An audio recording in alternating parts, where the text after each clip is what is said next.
بسم الله الرحمن الرحيم الحمد لله رب العالمين والصلاة والسلام على أشرف المرسلين. Chers internautes, salam alaikum wa rahmatullahi ta'ala wa barakatuh et bienvenue sur notre chaîne MF TV et spécialement dans l'émission Comprendre et vivre sa religion.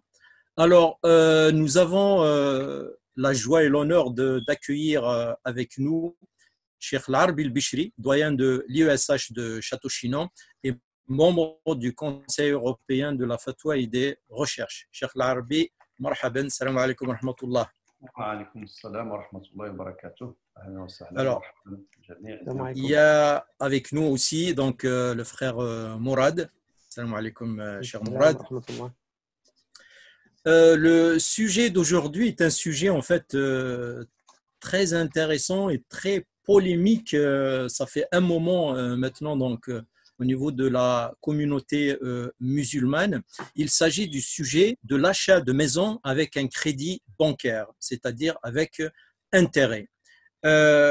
Cette question de divergence entre les musulmans revient souvent, malgré qu'il y a eu donc, la fatwa très connue, très célèbre du Conseil européen de la fatwa et des recherches qui autorise cet achat avec un crédit bancaire conventionnel. Il y a quand même des voix de temps en temps qui contestent et qui sont contre cette fatwa.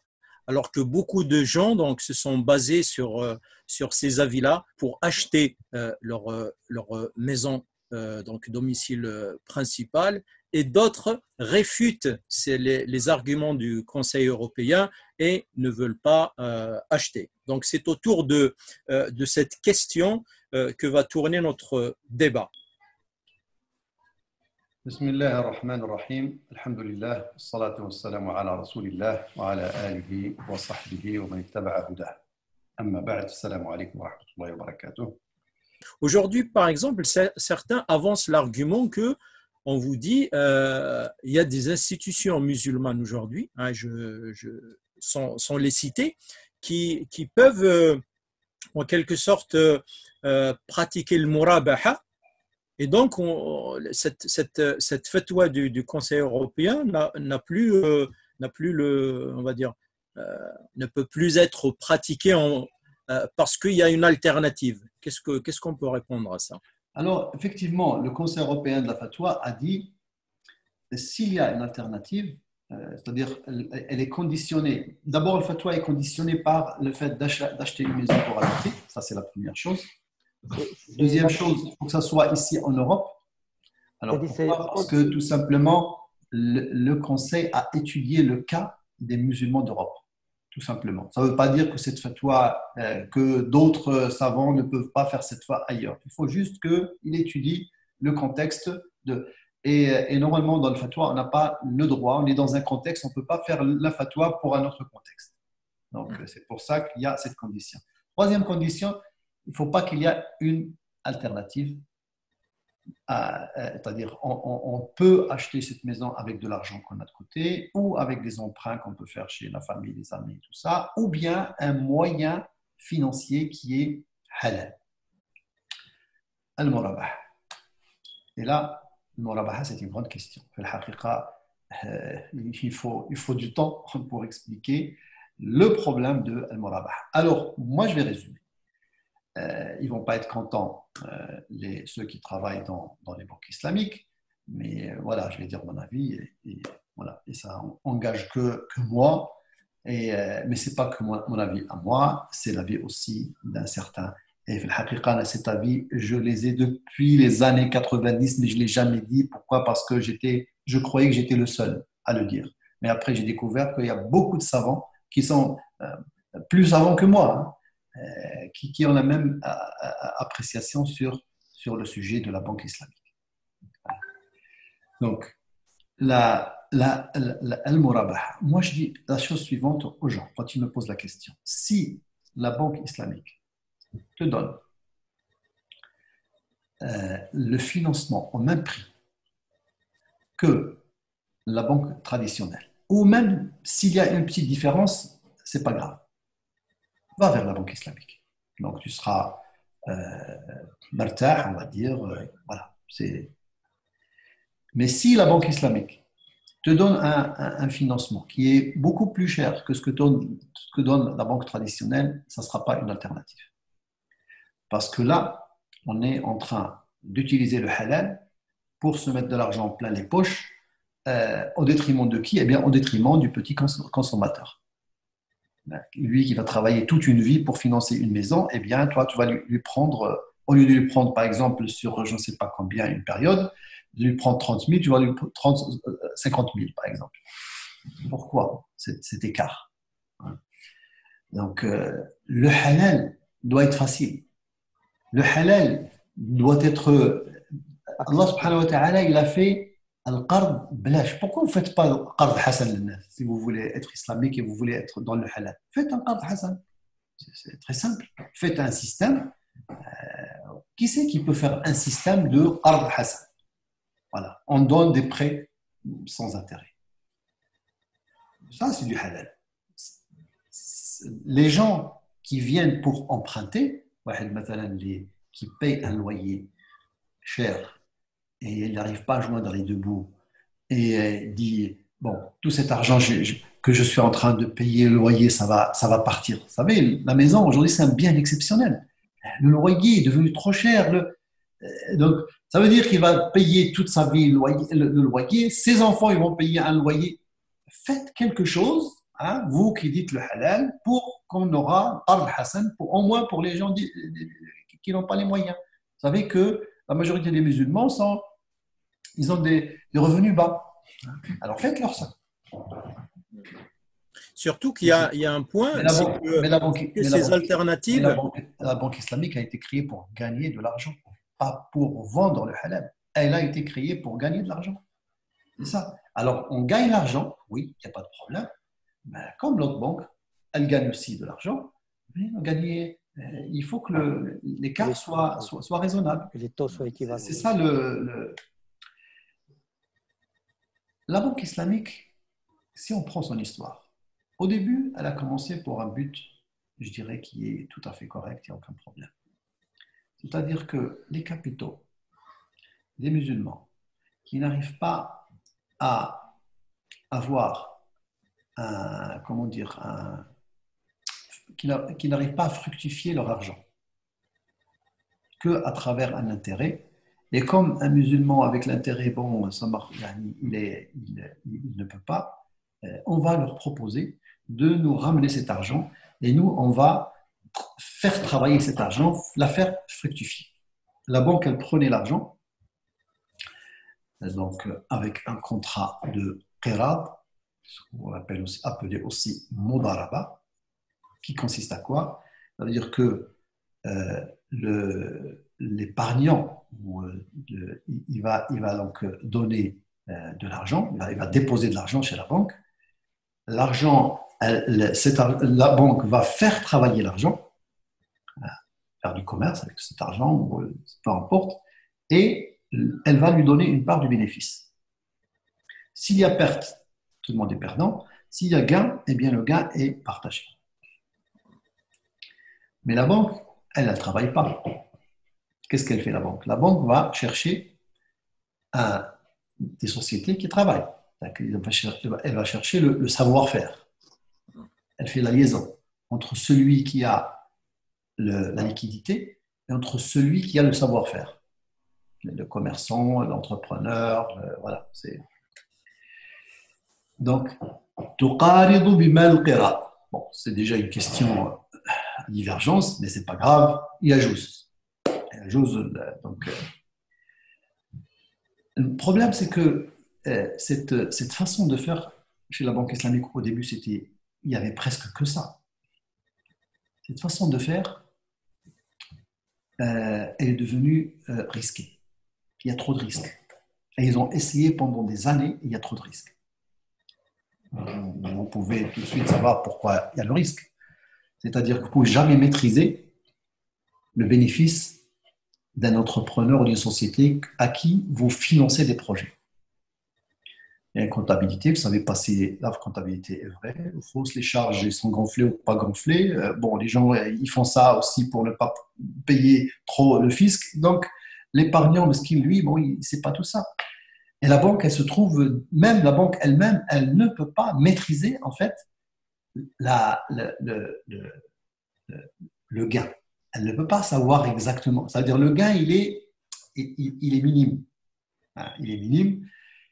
Et معروف يعني على كل حال الناس كتبوا في مخاطر المضاربه les risques de المضاربه et ils ont essayé de faire beaucoup de choses mais ça marche pas. Entre-temps, le monde a basculé dans ce qu'on appelle la consommation abondante.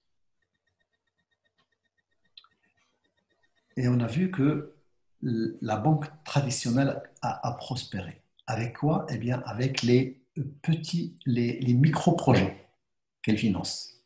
Les micro-projets, ça veut dire qu'il y a quelqu'un qui va acheter une maison, une voiture, une machine à laver, vous voyez, ou une usine, quelqu'un qui veut acheter des pièces, il va acheter une machine, il va acheter ci, il va acheter ça. Donc voilà, on prête de l'argent avec intérêt, donc ça génère de l'intérêt. Donc il y a une prospérité. Bien sûr, on est dans une économie capitaliste qui se base sur la consommation, et il faut que la consommation soit, plus la consommation augmente, donc la croissance augmente aussi. Le taux de croissance augmente. La banque islamique, elle s'est trouvée en retard. Qu'est-ce qu'il faut faire? Eh bien, il faut rattraper le retard. Comment rattraper le retard? Eh bien, il faut tomber dans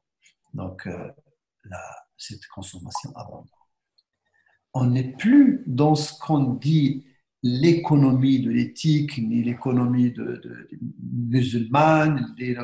Prenez les références de l'économie musulmane ou de l'histoire de la pensée économique musulmane, ça existe. Vous prenez et vous allez trouver que c'est pas du tout ça. Même si oui, le Melkiya al-Fardiyya existe, ça veut dire la propriété privée existe dans l'islam, on n'est pas dans le communisme, mais il y a quand même une certaine éthique dans la consommation, éviter le gaspillage, je ne sais pas, changer sa machine à laver tous les 5 ans parce qu'elle est amortie. Bon, non, c'est parce qu'elle est démodée ou parce que, vous voyez, il y a une éthique. Donc, la banque islamique est tombée dans ça.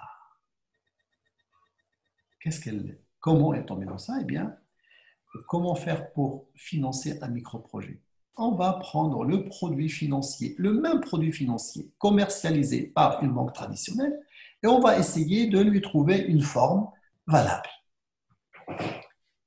Je dis toujours, voilà, on prend un produit financier de la banque traditionnelle, capitaliste, et on lui fait une camille, c'est une barbe, et on dit aux gens, tenez, ça c'est un produit financier. Quelle est la différence entre une murabaha et un prêt avec intérêt? C'est la forme. Il y en a qui vont vous dire, oui, mais la forme c'est important, c'est pas aussi important. Parce que là, la forme était importante une fois ou deux. Peut-être le prophète sallallahu alayhi wa sallam une fois. Là, shakliya dans laquelle est tombé, le formalisme dans lequel est tombée la banque islamique, c'est devenu insupportable en fait. Vous voyez, c'est ça le problème. C'est que la forme, on cherche, on a un produit, il faut chercher. Et on commence à chercher partout dans les livres du fiqh. Oui, j'ai trouvé tel faqih, dans tel madhab, il a dit ça, donc on va essayer de trouver. C'est pas comme ça, il n'y a pas d'Allah. Pour moi, ce que fait le murabaha qui est proposé, au moins, je peux dire, au moins chez les malikites, c'est l'usure. Elle s'appelle murabaha, oui, parce que le murabaha à la base, il est autorisé, même si chez les malikites, pourquoi? Parce que étudier le murabaha chez les malikites, vous allez voir ce que c'est. Il y a beaucoup de contraintes dans le murabaha. C'est pour ça que chez les malikites, c'est le mieux, c'est le musawama, pour ne pas supporter de responsabilité. Mais le problème, c'est que le murabaha, c'est plus la murabaha qui est connue d'une manière simple. C'est une murabaha, c'est un montage. Et c'est un montage vulnérable. Ce n'est pas un montage, un vrai montage, c'est un montage vulnérable. Là c'est Shafi'i qui nous arrange, donc on prend l'avis de Shafi'i. Par là, c'est Malik qui nous arrange. Vous savez, quand on dit la banque islamique, elle ne peut pas vous vendre quelque chose si elle n'a pas acheté. Mais le problème, c'est que si elle l'a acheté et que vous ne vous engagez pas, qu'est-ce qu'elle va faire avec ça? Parce que c'est une banque. Quand elle achète une maison, eux, ils ne vendent pas les maisons. Ils ne fabriquent pas les maisons. Ou ils vous achètent je ne sais pas, une usine, par exemple. Qu'est-ce qu'ils vont faire avec cette usine si jamais tu ne leur prends pas l'usine? Donc, ils ne peuvent jamais acheter avant qu'ils soient sûrs que tu leur achètes. Et ça, c'est problématique déjà. Donc, d'accord, tu nous signes wa'ad bil bay'. Ok. Ouais. Avec le wa'ad mulzim, est-ce que la promesse est obligatoire ou pas? Donc là où Shafi'i, on prend ce qu'il dit, parce que quand on dit ce que vous faites, ça s'appelle l'ina chez les malikites, ils vont dire que les Shafi'ites autorisent l'ina. Même si l'ina, l'ina al-malikiya, c'est pas la même. Le mot est le même, mais le terme est le même, mais le contenu, ce n'est pas le même chez les deux madame. Donc, ils disent que nous, on prend les Shafi'ites. Après, quand il arrive au wa'd al-mulzim, le wa'd, ça veut dire la promesse, est-ce qu'elle est obligatoire ou pas? On va leur dire, écoutez, mais pour les Shafi'ites, la promesse n'est pas obligatoire. Ils vont dire, ah non, pour les Malikites, le wa'd est obligatoire. On prend ce qui nous arrange, en fait. On prend ce qui nous arrange. Ce n'est pas une façon de faire. Bon, on peut dire qu'il y a Hayat al-Raqaba, Abahu Hada. Je connais ceux qui ont écrit depuis les années 70 dans ce domaine et ils ont rendu licite ça pour aider, pour promouvoir la banque islamique. Moi, je ne dis rien sur tout ça. Mais quand la banque islamique devient, il faut dire que c'est haram pour que la banque islamique réussisse, c'est pas bon. On peut dire que telle chose est haram ou telle chose est halal sur des bases d'arguments. الحلال ما أحله الله والحرام ما حرمه الله. S'il y a une rukhsa quelconque qui peut être fondée sur, on ne peut pas, c'est pourquoi je dis ça? Parce que l'un des chouyours qui fait toujours le fatwa et qui était toujours contre le fatwa du Conseil européen de la fatwa, je l'ai rencontré, on a discuté pendant 2 heures. Il m'a dit, tout ton argumentaire, je suis d'accord, il n'y a aucun problème. Cette fatwa-là, ça va faire de l'ombre à la banque islamique. Et ça, c'est pas bon. Donc, pour moi, la banque islamique, c'est quoi? C'est des gens qui gagnent de l'argent. Pour moi, c'est que ça. Pas plus que ça. Donc, je ne veux pas, pour faire plaisir à ces gens qui gagnent de l'argent, je dois ma conviction et j'ai un argumentaire et je dois changer cet argumentaire. Moi, je ne suis pas waliul amr. Moi, les gens me posent la question, je leur dis, voilà ce qui est ce que je vois comme avis fondé sur un argumentaire. Donc, vous voyez un petit peu donc, il ne faut pas prendre ce que je dis que la banque islamique, non, il y a peut-être d'autres produits financiers que la murabaha qui peuvent être utilisés dans un certain nombre de domaines, mais en tout cas dans les microfinancements et dans le domaine de la consommation surtout, utiliser le murabaha, on n'est pas loin d'un prêt avec intérêt. Sauf que là, on l'appelle prêt avec intérêt et là, on l'appelle autre chose. Et les gens qui nous regardent, qui sont dans le domaine économique, plusieurs professeurs, ils l'ont dit, qu'est-ce que vous faites là? C'est quoi cette transaction islamique? Quelle est la transaction islamique? Nous, on ne voit rien du tout. Pour nous, c'est exactement ce que disait l'imam Malik. Il y a un chapitre chez l'imam Malik qui s'appelle Bouyour al-Ajal, où l'imam Malik, pour lui, il ne regarde jamais la forme. Il regarde le flux de l'argent. Il regarde ce qui est sorti et ce qui est rentré. S'il trouve que tu as donné le peu pour avoir le pro après un délai, pour lui, c'est de l'IBA. Tout simplement. Et c'est exactement ce qui se passe avec la banque islamique. Et avec le murabaha. Et quand je dis que l'Ina, la banque, l'Ina, c'est la banque. Ahlul Ina. Parce que Ahlul Ina, avant, le professeur a interdit l'Ina.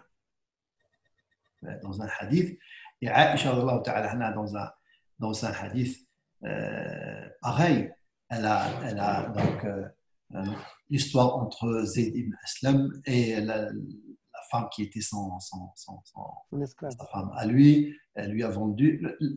L'essentiel, c'est que Aïcha, à la fin, a vu qu'on a utilisé une vente pour masquer un prêt avec intérêt.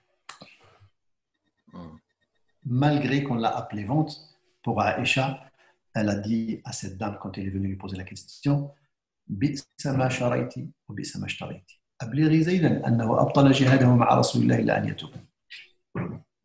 Donc maudit, voilà, je ne sais pas comment traduire ça. C'est pas bien ce que tu as vendu, c'est pas bien ce que tu as acheté. Et dit à Zayd qu'il doit faire son repentir, sinon il a tous ces bons actes qu'il a fait avec le professeur sont annulés. Donc c'est quand même grave. Shafi'i, il a essayé de dire que ce hadith n'est pas authentique, mais pour tout le monde est authentique. Et Shafi'i a dit c'est la vie de Aïcha et Zayd ibn Arqam. Moi, Zayd ibn Aslam, Zayd ibn Arqam. Zayd ibn Arqam, il l'a contredit. Donc, s'il l'a contredit, ça veut dire que c'est une divergence entre Sahaba. Mais Aïcha, attendez, quand elle a dit les mots qu'elle a prononcés vaut ce qu'on appelle al-raf', la hukm al-raf'. Pourquoi? Parce qu'elle a parlé de choses qui relèvent du mystère. On ne peut pas le dire sur la base d'un ijtihad. C'est qu'elle l'a entendu du prophète. Parce qu'il y a un autre hadith où le prophète a interdit formellement al-'ina. Et al-'ina, c'est quoi? Al-'ina, alors vous allez comprendre. Mohammed ibn al-Hassan, Shaybani, le disciple d'Abu Hanifa, quand on l'a questionné sur ce genre de vente qui cache donc la transaction usuraire, il dit هذا البيع أمثال الجبال في قلب ذميم اخترعه أكلة الربا. أهل العينة, c'est-à-dire cette vente, il disait cette vente est mais détestable comme des montagnes dans mon cœur. Il a été inventé par les gens qui prennent un riba, par les usuriers. Ahlul Ina, c'est qui? Ahlul Ina, ce sont les gens qui ont de la liquidité.